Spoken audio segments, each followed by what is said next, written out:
Beni duy, beni gör, beni anla, beni bankadaki gün sor.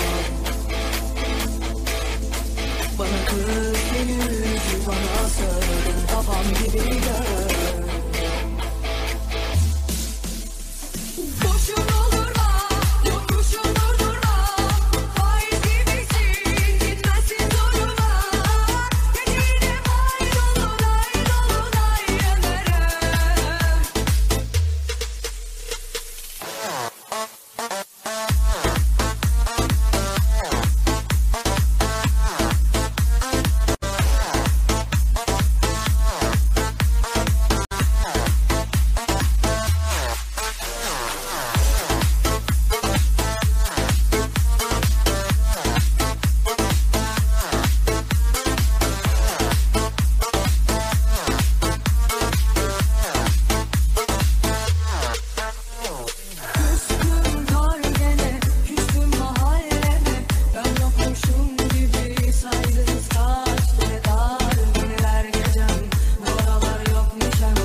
nasıl sevmek?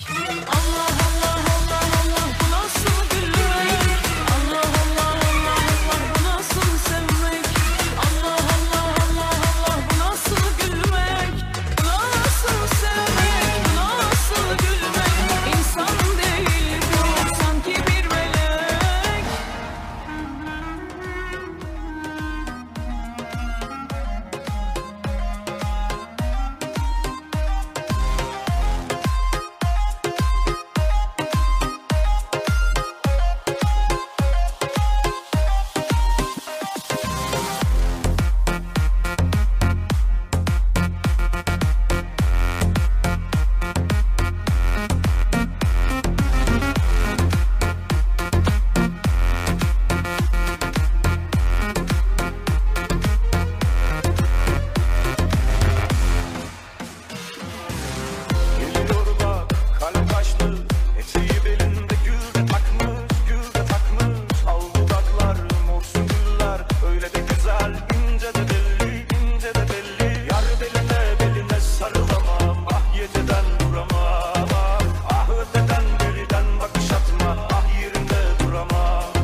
tell me what's wrong and why you never said you felt that way.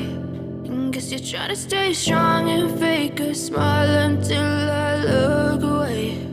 But I've known you too long, it hurts to watch your blue eyes fade to gray as you fade away, as you fade away. Yeah, I'm about to fade away, cause every time I wake up I feel like it's Monday. Something's going wrong with all the chemicals up in my brain. All of a sudden I don't look at anything the same way. Gotta build up of my thoughts sitting in an ashtray. I'm sorry that I'm so inconvenient, okay. Just let me be me and I'll stay out of your way. I can see the way you look at me, I'm such a disgrace. I never really asked to be brought into this place. You wanna love me? Well then baby have a taste. All the highs and the lows, no you'll never be the same. I don't really wanna hurt you but I can't control the pain. If you're sticking by my side maybe we could be okay. Okay, maybe you could be the change I need today. I promise that I've never felt this way. I really hope that you will choose to stay through all the pain. I know you told your friend you're not okay, and tell me what's wrong and why you never said you felt that way. And guess you're trying to stay strong and fake a smile until I look away. But I've known you too long, it hurts to watch your blue eyes fade to gray as you fade away.